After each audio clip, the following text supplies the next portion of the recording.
guys, what's up? Per usual, just looking like a fucking hot mess because I ain't here to be pretty. I really wanted to film this because you guys, I have been on a filming and uploading streak lately. Like, try and fuck with me about that. This is going to be like such a fucking random video, but I just have like a list of things that I've been meaning to tell you guys, but like I feel like on their own, they aren't long enough to like be their own video. So for this one, I'm going to tell two stories in one that are both boy-related stories that are things that have happened that I've been meaning to just tell you guys because I think they're like kind of funny, kind of interesting, whatever. Haven't told stories in a while, so buckle up and get ready for the ride. My life is just a constant shitstorm of men fucking up my world all of the time.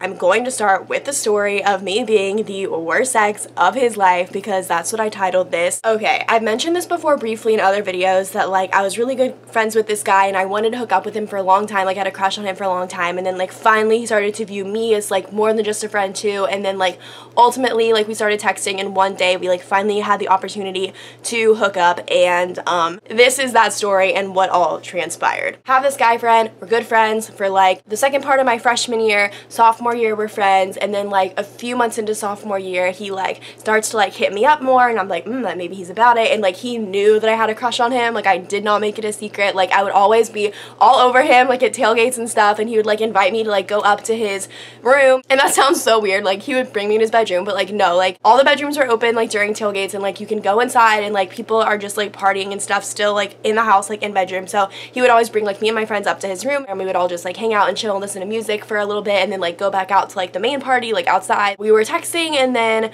we made plans that like one night, because we were both going out, that we would like end our night together, and like I was gonna be at Potts and he was gonna be at Standard. We were gonna like meet in the middle or something because we'd like decided in advance that like we were gonna go home together, like whatever. So yes, we were drunk obviously when we ended up having sex, but like it was super consensual. Like we decided in advance, like we're both about this, like let's go home together tonight, like whatever. End of the night, I get an Uber, I Uber up to Standard, pick him up from Standard, we go back to my place and we hook up. It wasn't the best hookup ever. Like in my top 3 worst. First of all, we were both really drunk, which usually like I've had drunk sex like a lot of times. Like if anything, I feel like drunk sex like makes you lose your inhibitions and like you're even sexier and like more confident because you're drunk so you don't give a fuck. But for some reason with him that was like the opposite. Like because I was so drunk I felt so awkward. Like I didn't feel like I was being like super confident or sexy at all, and I think that's because him and I were such good friends before that like I couldn't get it out of my head that like him and I were friends, and it just put so much more pressure on me because I knew like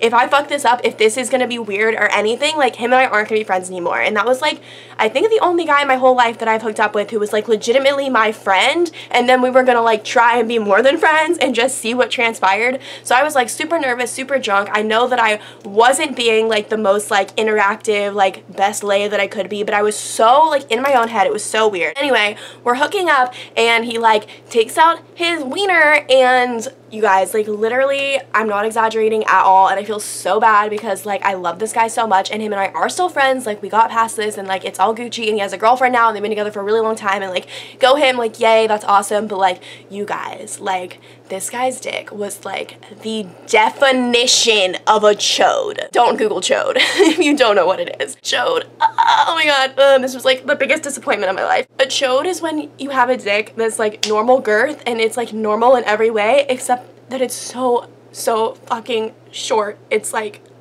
unbelievable. Oh my god, like I don't even know what to do with that.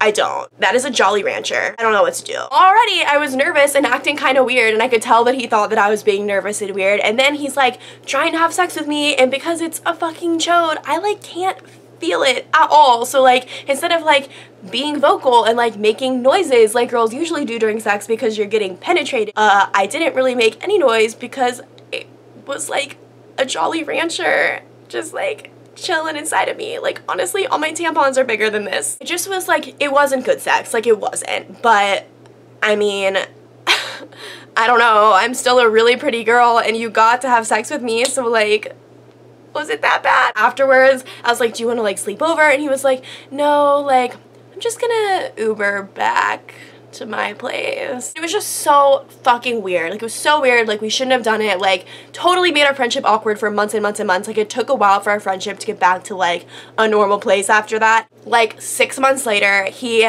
drunk called me at like 5 a.m., which that seems like, oh, didn't he just wake up early? No. Like, frat guys are crazy. Like, they go out, they get drunk, they come back to their frat house, they keep the party going. They are literally taking straight pulls of liquor until the wee hours of the morning. Like, I don't know how. I don't know so many people that have died of alcohol poisoning, because all my, like, guy friends, like, all those super fratty guys that I hang out with literally drink themselves into, like, oblivion. Like, it's insane, and I don't know how they don't fucking die. So he calls me at 5 a.m., which I know means he's wasted after a whole fucking night of partying. And he's like, what are you doing? And I'm like, I just woke up because my phone was ringing. Like, what do you think I'm doing? It's 5 fucking a.m. And he was like, well, we're playing, like, beer pong at the house. And I was like, I'm not fucking coming over. It's 5 a.m. And he was like, please come over. Please, please, please, please, please. Like, I miss you. We haven't hung out in so long. Like, why aren't we friends anymore? Blah, blah, blah. And I'm like, oh my God, you drunk ass motherfucker.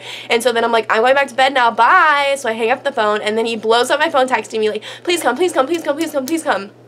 And so, like, it rolls around to like 6 a.m. and I'm like, oh my God, at this point I'm awake. Like, why the fuck not? I'm gonna go fucking play some beer pong at 6 a.m. Let's fucking go. Like, this is college. Honestly, college is like that. Like, anything can go down at any time. Like, always be prepared. Like, you might be playing beer pong at 6 a.m. after a good night's sleep at a frat house. I get in my car to go, and he calls me and he's like, well, if you're coming, can you stop at Taco Bell and get me some tacos? And I was like, are you fucking kidding? And he's like, please, please, Brighton, like, we're such good friends. Like, please, I'll owe you forever. Like, please bring me Taco Bell. And I'm like, ugh, like, I'm such a pushover, and when you are my good friend, like, I do so much for you. Like, ask any of my fucking guy friends that used to live in that house behind ATL. Like, I would bring them food all the fucking time. I was like their fucking chauffeur because I didn't have cars. Like, if I fucking care about you and you're in my life and you mean something to me, like, I'm kind of a pushover. So I was like, fine, fuck you, I'm gonna go get some fucking Taco Bell. I get there and there's no one there playing beer pong, like, at all. And I'm like, hello, and I, like, can't even find, like, the guy I'm trying to find. So I go up to his room and I'm like, yo, like, hello, like, knocking on his bedroom door,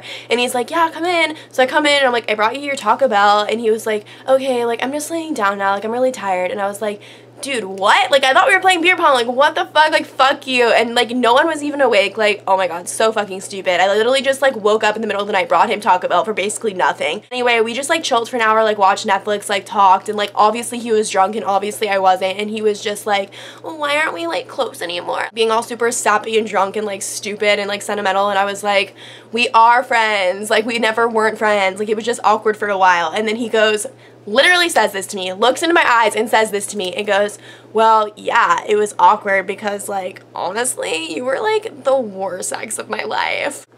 He literally said that to me. Like, it's one thing to think that and, like, tell all your friends that, which is, like, honestly worse, but then to, like, say that to my face, like, I know he was drunk, but, like, are you kidding? And, like, if I was a bitch, I could have totally popped off on him. Like, if he wasn't my friend, if I didn't care about him, and if I didn't also agree that it was bad sex, I totally could have been like, and why do you think it was bad sex? Why? Why do you think? Why? Let me know. Why? Was it maybe because you, like, don't even have a shaft? I just couldn't believe it. And he was like, no offense or anything, like, I still really like you and you're really pretty. And then he legitimately, like, made a move, like, wanted to try and hook up with me again in that moment. And I was like, oh, no, no, no, no. Oh, no, no, no. We ain't doing this ever again. Ever again. Especially not after that comment. So yeah, I was the worst ex of his life, and not only that, he told me to my face, into my eyeballs, in person, that he thought I was the worst ex of his life. Winning. Okay, I have another little story, and I have the text to read you for this shit because my fucking God. This is the story of probably the most weird fucking guy ever, because, like, who does this? A while back, like 6 months ago, I matched with some guy on Tinder when I was in Tallahassee. We talked like a tiny little bit, whatever.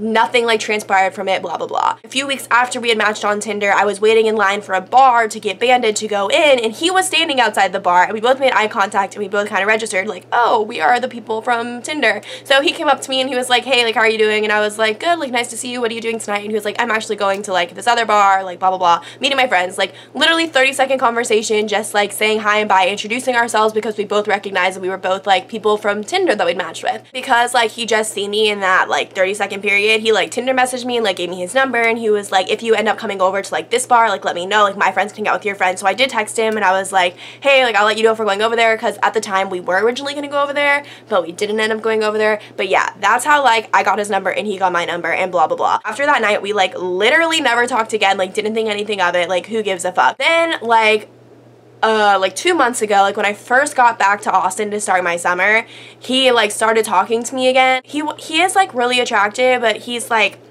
a military guy, and I just like am not a huge fan of like military guys. Like, not anything against people in the military, like what you're doing is amazing for the country, but I've had some negative experiences with military guys, and that's not me saying that I'm generalizing all military guys the same, but like, I don't know, at the end of the day, am I going to marry someone who's in the army that goes off to war and leaves me alone for like a year or more at a time? Like, no, like that's not my thing. Like, that's not gonna be who I end up with. In general, like the military thing overall is a turn off to me. He actually used to be attractive to me until I drove 9 hours for that military guy who was the biggest piece of shit ever. So yeah, I'm like a little biased now, but like whatever, sorry. If you're in the military, there's just like a very low chance that me and you are gonna be together forever. Sorry about it. So since he was in the military, I already was like, well, I can already tell that I'm probably really not gonna like ever date this guy. This is never gonna really be a thing, but like I'm alone in Texas and like whatever, I can text him like a little bit. So him and I texted one night, like 20 texts back and forth, like literally just like getting to know each other. Like I told him about my YouTube channel. He like told me a little bit about himself, and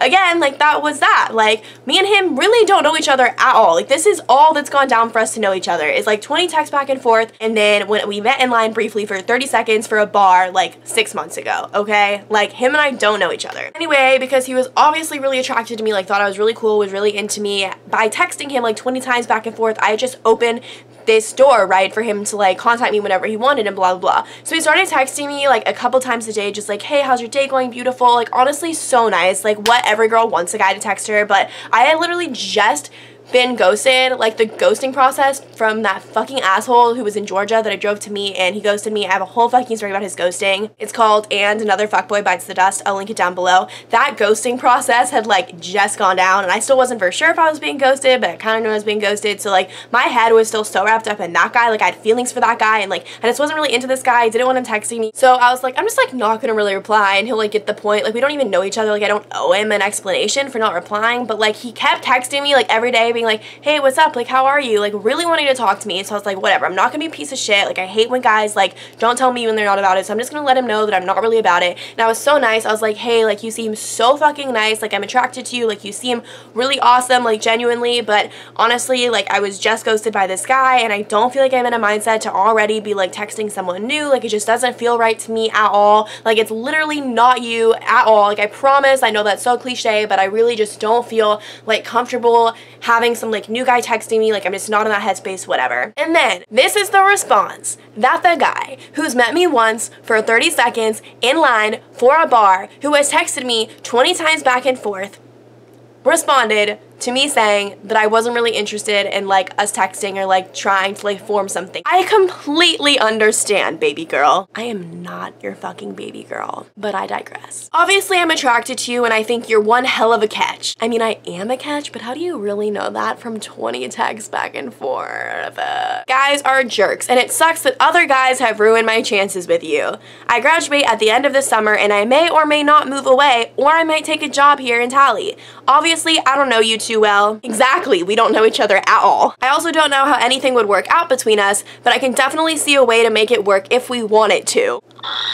For example, Texas is a state I've been considering moving to after college anyway. I'm not just saying that either. It's legitimately the only state other than Florida that I would probably ever move to. I could easily decide to stay in Tallahassee for a year and work until you graduated, and then find a job near wherever you decide to live in Texas. Oh my god, motherfucking shitballs, what the actual fuck? I have a job offer here in Tallahassee as it is, and the only reason I would take a different job and move away would be if I had nothing holding me here, or if the pay was substantially better. So again, I could easily see a way that we could make it work, and I don't want that to be a factor that keeps us from talking or getting to know each other. You needing time is fine, of course, and I'll follow your wishes, but maybe as we get closer to summer ending, you'll feel differently. It'd be nice to at least talk only as friends and get to know each other. That way we can at least find out if we'd be compatible. I promise I'm one hell of a guy and would never do anything to hurt you. In fact, if someone has to get hurt, I try my best to make sure that it's me.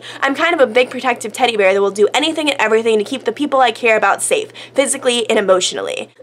Why? I'm not trying to coerce you or go against your wishes, but I'm not going to just let you go without at least trying to convince you otherwise. You're worth the effort.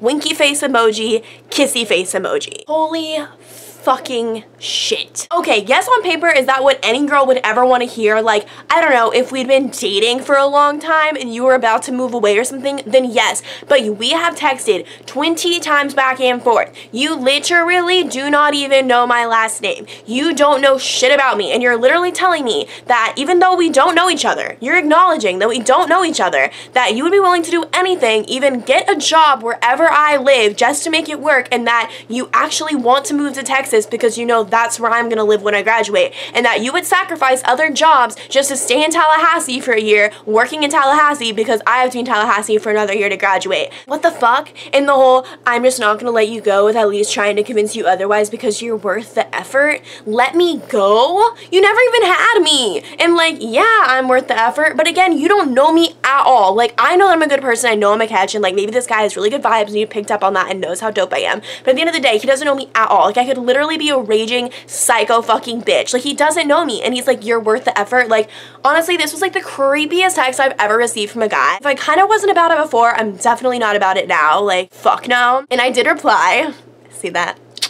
I said, yeah, see, that honestly really freaks me out. Like, I don't know you at all, and we've only even texted a handful of times, and you don't know me at all. I don't want to hear stuff like the fact that you'd maybe move to Texas for me. I guess that's kind of sweet, but you don't know anything about me except that I do YouTube and what I look like in Instagram photos. I'm really sorry, but I just don't think this is ever going to be a thing. And then he started typing back and stopped, and I didn't want to see his reply because I felt so bad and it was so awkward that I just blocked his number. I don't know, like, I'm sorry. Like, I know that's sweet, I guess, but that's really fucking creepy when you don't know someone and you're trying to tell me that you would, like, alter your entire life path just to, like, do whatever I do and to move wherever I move. Like, dude, what the fuck? I'm just gonna end this video here. It's just gonna be 2 story times in one. I do want to say that tomorrow night I'm going out with my friend from work and her friend, who is now my friend. If you follow me on Snapchat, I did a Snapchat recap of my night Monday night because me and these same 2 girls went out together, and it was such a good time, and I did a little recap because like something really funny went down with this boy. So if you're not following me on Snapchat, like, you missed out. It was such a funny little Snapchat story recap. Anyway, I've never done a vlog before, and like I kind of want to see what it's like to vlog, so I thought I would vlog like my night out with my friends because like so many of you are so curious about like college life and partying and going in and out, and like I'm 22, so I can drink, I can do whatever the fuck I want. So I thought I would just do a vlog with like me and 2 of my friends. It'll be like our whole night out, and like I know that as we drink more and the night progresses and it gets like closer to 2 a.m. because nothing good happens after midnight. I just know it's gonna be fucking funny, so stay tuned for that. That'll be edited and uploaded Sunday, so let me know if you're excited for that or if that's something you'd be interested in. If that goes well, maybe I'll start doing more vlogs in the future. But anyway, I hope you guys enjoyed those 2 little stories. I haven't told a story time in so long. Like, I hope I didn't lose my touch. I hope you guys have a great weekend, and as always, if you ever need to talk to me, you can slide into my DM, you can email me, and I love you guys. Thank you so much for all of your constant support. You guys are so sweet. You guys like truly mean the world to me, honestly. Like, I'm not just saying that. Like, all 2,500 of you, like, y'all are the shit. Y'all rock my fucking world, and I love you guys, and I hope you have a great day, and I'll catch you in the next video. Bye!